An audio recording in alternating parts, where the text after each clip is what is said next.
The only laptop maker that has even come close to Apple in build quality and design, in my opinion, is Microsoft. And now I have the new 15-inch Microsoft Surface laptop. This is the 7th generation Microsoft Surface laptop, the 15-inch, like I said, and it comes with the brand new Snapdragon X Elite chip inside, with 16 gigabytes of memory and 512 gigabytes of storage. And it comes in at $1,499. This isn't Microsoft's first attempt at putting ARM-based chips inside their devices, but the first couple of times didn't really go so great. But somehow, I think that this version is going to be a bit different. So let's go ahead and get this guy unboxed, set it up, and get a first look at the brand new 15-inch Microsoft Surface laptop. Packaging this year looks to be super minimalist, which is really nice to see. Just one little strip on the bottom or on the side, and then the whole box just kind of unfolds.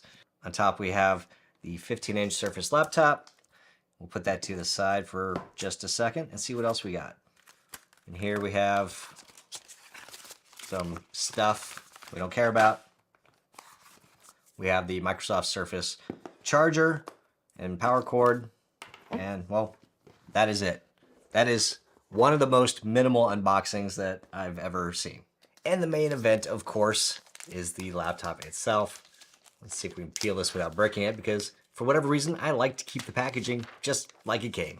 And there it is, the beautiful new Surface Laptop 7 15-inch version. And this guy feels good. Without even opening this thing, this feels like a premium device. Like, it is solid. It's not creaky. It doesn't, like, it just feels good. And this black color looks really, really nice. And I was really curious how it looked compared to the space black Apple products on the iPad and MacBooks that Apple's had lately. And it's actually not that far off. It is a little bit darker than the space black iPad here, but both of them look really nice. On the left-hand side, we do have a microphone jack, a USB-A port, and 2 USB 4 ports. On the right side, we do have the connection for the Microsoft Surface power adapter and a micro SD card slot. I guess it's nice that they put an SD card slot on the device at all, because the 13-inch version doesn't get one, but I would much prefer a full-size SD card slot to the micro. So if you use micro SD card slots a lot, let me know below. So let's open it up and see what we get. And look at that. Right away, it turns on. So very similar to a MacBook, it just automatically turns on when you open the lid if the device has been powered off. And you can see that there's a slightly newer design to this version of the Surface laptop. The bezels are smaller, and it just, man, like I said, this looks and feels already like a premium device. This is a super clean design. I love the matte look of everything. I love the size of the trackpad. It's not oversized, like even like the 15 and 16-inch MacBook Pro and Air. The trackpads are a little bit too big. I think that this is probably the right size trackpad for me, at least. So now we can go ahead and start the setup here. It's asking for our country and region, United States. United States, input for the keyboard. No, I don't want to add a second keyboard layout. Now I need to connect to Wi-Fi, so I'll do that real quick. And this does have Wi-Fi 7, so if you have a Wi-Fi 7 access point, then you get better speeds. Accept the license agreement. Now I get to name it, and I always choose a very unique name for my devices. Perfect. While it's setting up or rebooting or whatever it's doing, I really can't get over just the cleanliness of the design of this laptop. Like, it looks very much like a MacBook Air. And you know what it doesn't have, like every other PC? Stickers all over the damn place. That right there almost makes it worth the extra cost of the Surface devices over some of the others, even if it doesn't have an OLED display or some of the other things that others might have. But it does have a really nice display. It does have a high refresh rate, 120 Hertz display.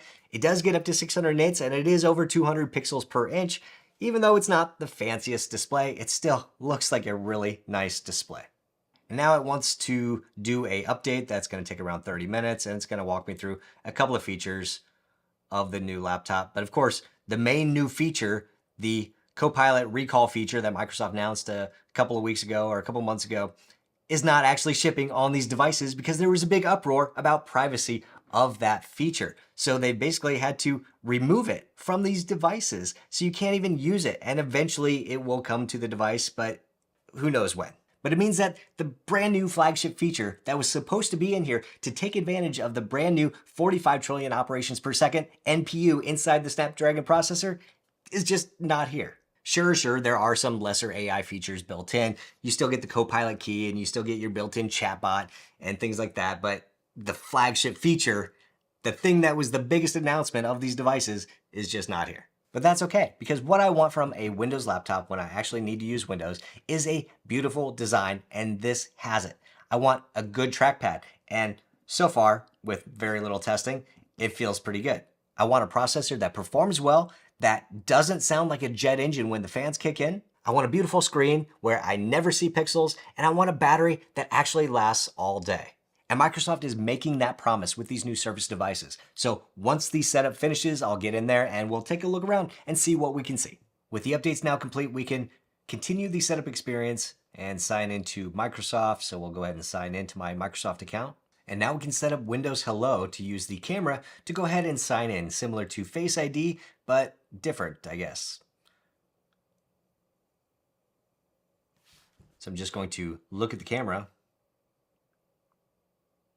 Wow. And that is incredibly fast to set up. Asking about privacy settings. Do I want to use location, find my device? Do I want to send diagnostic data? And do I want to have a unique advertising ID? No, I don't want that one, and I don't want tailored experiences. Other than that, I'll go ahead and accept. And here it's telling us that that recall feature that I was just telling you about is coming soon, and it is actually not on the laptop on day one. Next.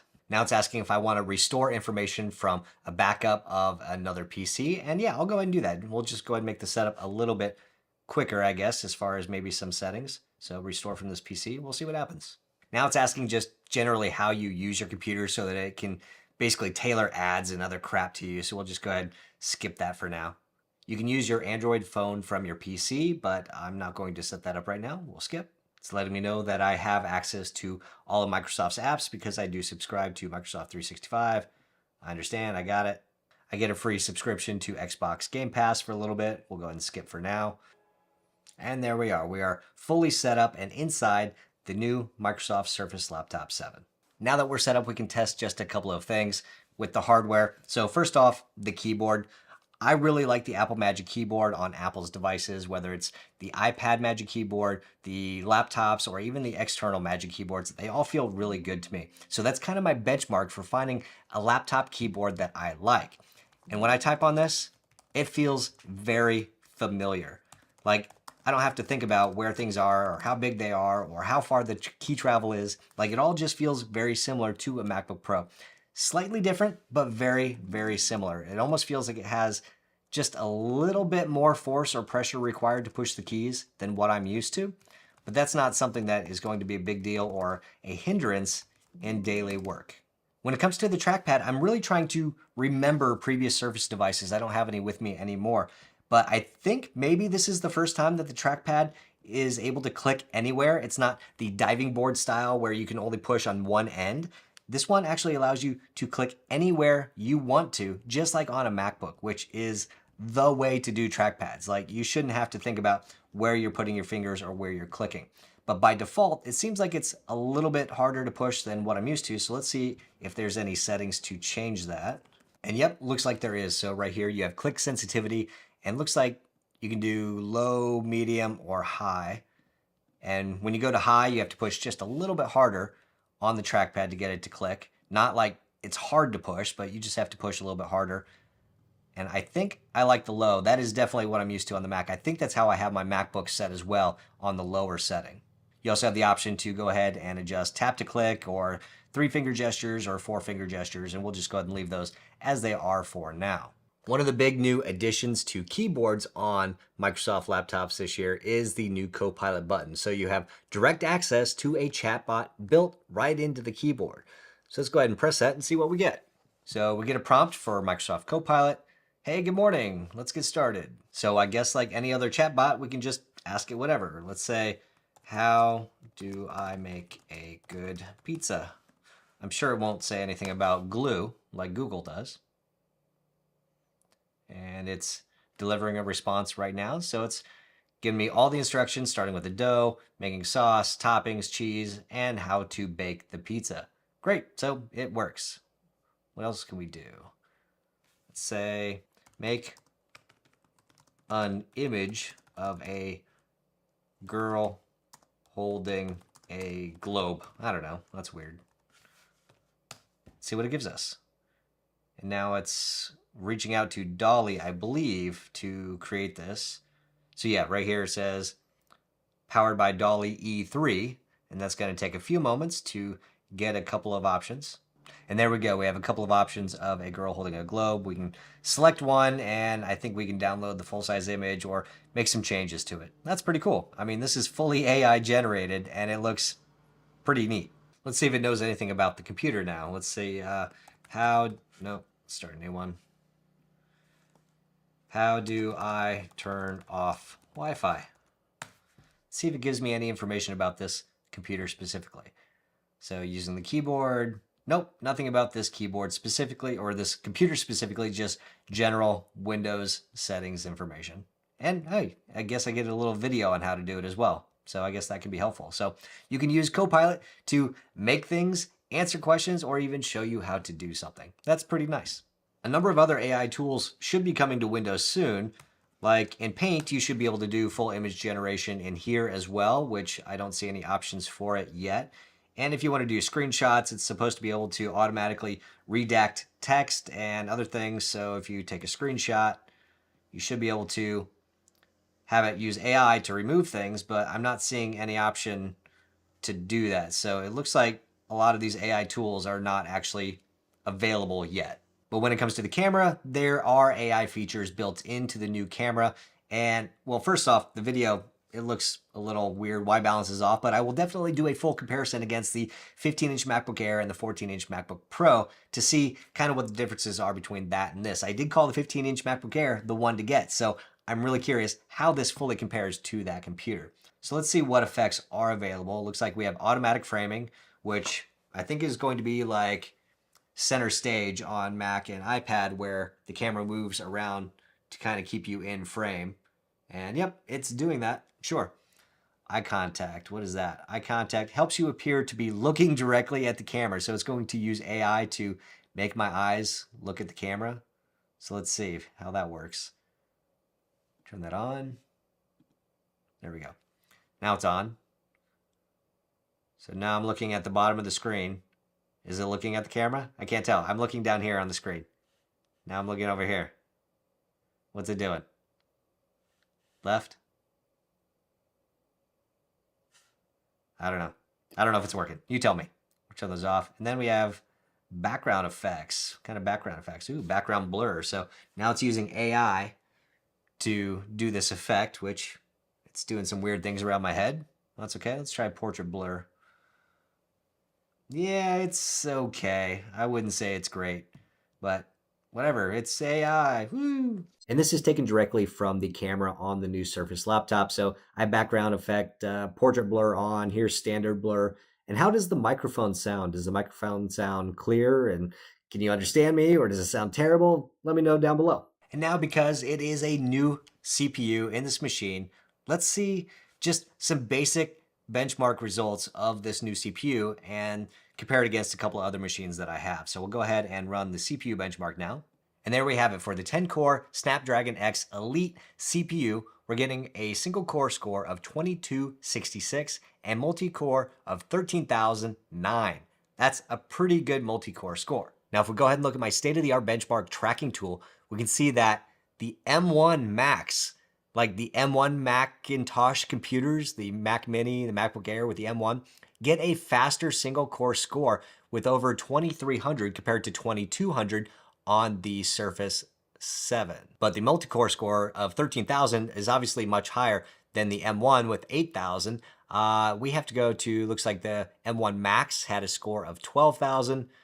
And we have to go all the way to the M2 Max MacBook Pro, which had a score of 14,145. So that beat it. So overall, that score is really good. The M3 Pro with its, let's see, how many core CPU did it have? The M3 Pro has a 12-core CPU, and that got a score of 15,257.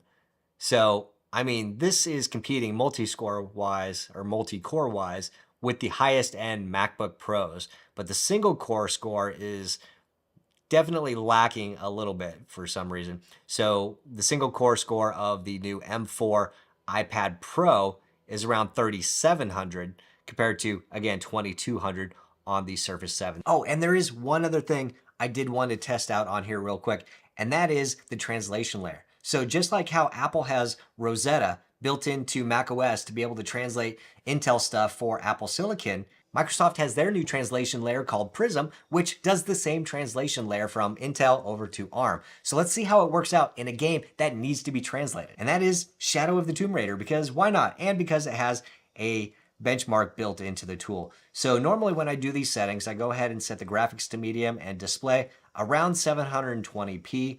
And that gives me a good baseline to be able to compare machines. So I'm going to go ahead and run this benchmark and we'll see what kind of average frames per second we get on this. So I get a playable 34 frames per second average on this Surface Laptop 7 compared to about 37 on the M2 MacBook Air and about 61 on the M3 MacBook Air. So overall, for their first step out of the gate without any updates, like their Prism translation layer is actually doing pretty good. So there are a lot more benchmark tests to come, and I'll definitely be doing a very full review and comparison compared to the 15-inch MacBook Air and probably the 14-inch MacBook Pro. So definitely hit subscribe if you want to see those videos. Also, let me know down below what questions you have about the new Surface Laptop 7. My first impressions are it looks pretty nice and I can't wait to spend a lot more time with it. But definitely let me know down below what you want to know about it. But hit the thumbs up button if you liked this video and want more of it, and I'll see you next time.